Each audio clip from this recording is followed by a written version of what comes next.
नमस्कार, मैं हूं आचार्य नवनीश। ओम ही जीवन हमारा, ओम प्राणाधार है।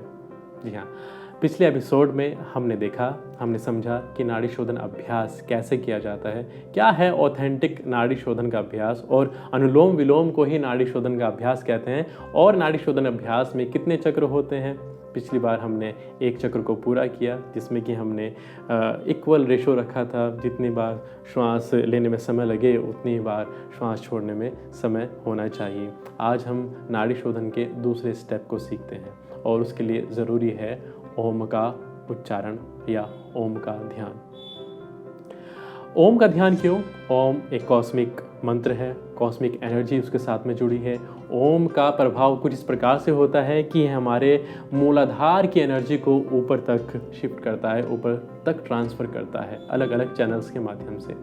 क्या आप जानते हैं जब बच्चा छोटा होता है तो बच्चा जब पैदा होता है तो उसका सबसे पहले सर ही इस जगत में आता है और आप देखते हैं तो वो माँ के गर्भ में बच्चा उल्टा लेटा होता है और अब जब बच्चा शिशु पैदा हो जाता है तो उसका पूरा चेहरा लाल होता है। इसका मतलब उसकी पूरी एनर्जी उसके फेस पर रहती है, उसके मस्तक पर रहती है, कपाल में रहती है। जैसे जैसे एज बढ़ती जाती है उसकी एनर्जी का फ्लो नीचे बढ़ता जाता है और जैसे ही वह युवा स्थिति में आता है उसकी पूर्ण एनर्जी उसके मूलाधार में होती है और जगत में आगे के लिए वंश चलाने के लिए वो कुछ प्रकार के रिलेशन के साथ में संतान उत्पत्ति होती है और उसके बाद इस एनर्जी को फिर से आपके कपाल में आ जाना चाहिए, आपके जीवन को सुखमय बनाने के लिए, आनंदमय बनाने के लिए और बहुत सारी वृत्तियाँ जो होती है उन पर कंट्रोल करने के लिए, काम उत्तेजना को कंट्रोल में करने के लिए, क्रोध को कंट्रोल में करने के लिए और बहुत सारी स्थितियां हैं जिसमें हम भावुक हो जाते हैं। छोटे छोटे पल पल में हम झुंझलाहट महसूस करते हैं,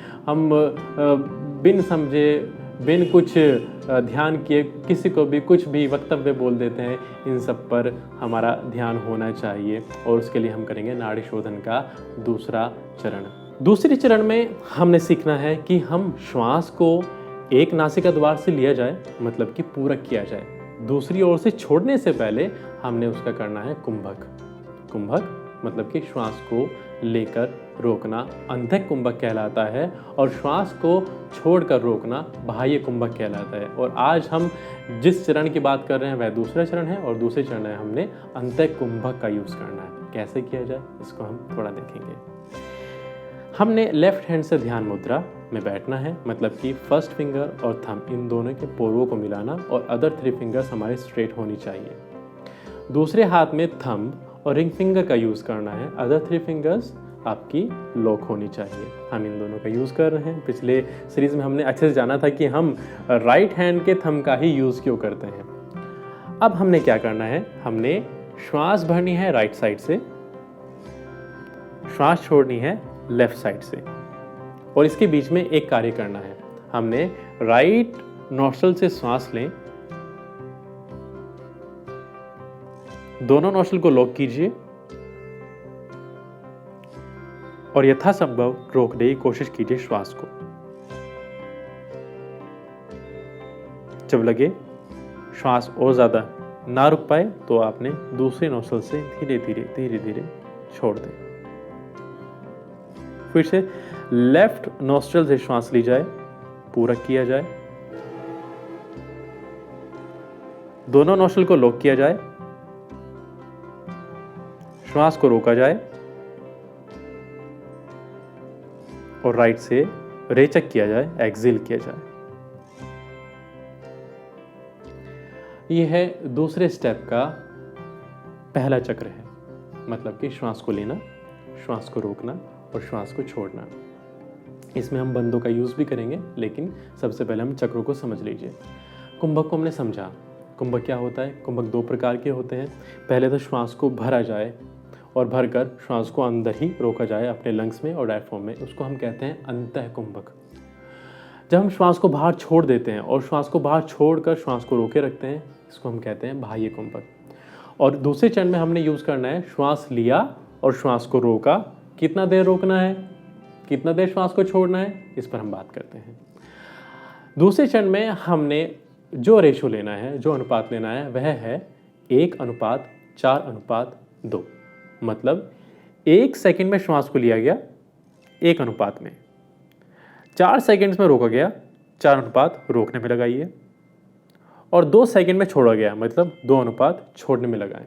मतलब 10 सेकंड श्वास लेने में समय लगाएं, 40 सेकंड श्वास को रोकने में समय लगाएं, और उसके बाद 20 सेकंड श्वास को छोड़ने में हमारा समय लगना चाहिए। ये हमारा नाड़ी शोधन प्राणायाम का दूसरा स्टेप है। मैंने इसमें कुंभक क्यों लगवाया? कुंभक मतलब कि जो श्वास हम ले रहे हैं वो एनर्जी है, वो हमारी प्राणिक एनर्जी है जो हमारे श्वास के माध्यम से हमने ली है। उस श्वास को हमने अपने भीतर रोकना है जिससे कि हमारे शरीर के अंदर जितने भी नाड़ियां हैं वे सब पुष्ट हो जाएं, वे मजबूत हो जाएं और उन तक प्राण वायु पूरी पहुँचे। और हमने देखना भी है कि एक बार हमने प्राण लिया और कितनी देर तक हम होल्ड रख सकते हैं। हमने 2 रोटी खाई है, कितने दिन जीवित रह सकते हैं? हमने 50 रोटी खाई है, हम कितने दिन जीवित रह सकते हैं? तो ये है हमारा ऊर्जा, और ऊर्जा को हम कितने देर तक स्टोर कर सकते हैं अपने शरीर के अंदर, यहाँ पर इसी अभ्यास को हमने करना है। इसका अभ्यास का हम यूज़ कहाँ करते हैं? बहुत जगह यूज़ होता है। देखें हम कहाँ यूज़ करते हैं। वेट लिफ्टिंग करते हैं आप, जब आप वेट को उठाते हैं तो सबसे पहले श्वास लेते हैं और उसको रोकते हैं, और रोक कर पूरी बॉडी को ऊपर उठाते हैं, पूरे वेट को ऊपर उठाते हैं।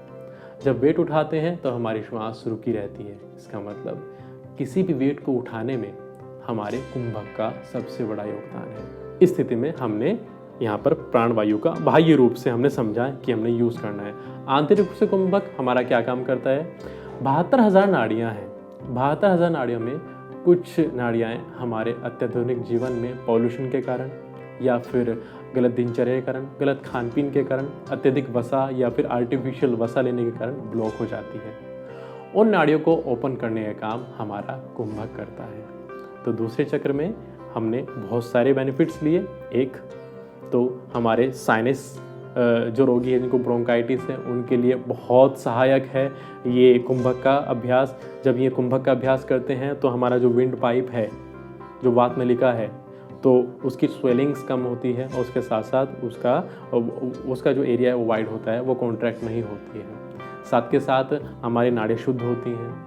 और अगर इसके हम बेनिफिट जानें तो ये हमारे मानसिक स्तर से भी बहुत सारे रोगों को नाश करती है। जैसे हमारा फोकस बढ़ाना, हमारी टेंशन पावर बढ़ाना, हमारा कंसंट्रेशन इंप्रूव करना, हमारे अंदर की एंग्जाइटी को दूर करना, स्लीपिंग ऑर्डर्स जैसी बीमारियों को दूर करने में ये हमारा दूसरा अभ्यास जो नाड़ी शोधन का है बहुत लाभकारी है। एक बार समझे फिर से।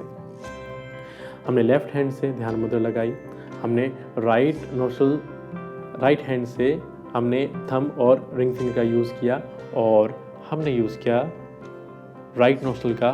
10 सेकेंड्स में श्वास को ले रहा हूँ, पूरक कर रहा हूँ।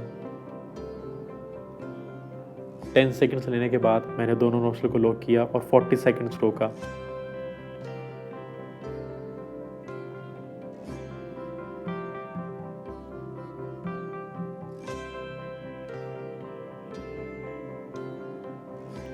और मैंने दूसरी नोस्ट्रल से 20 सेकेंड्स लगाई श्वास को छोड़ने के लिए।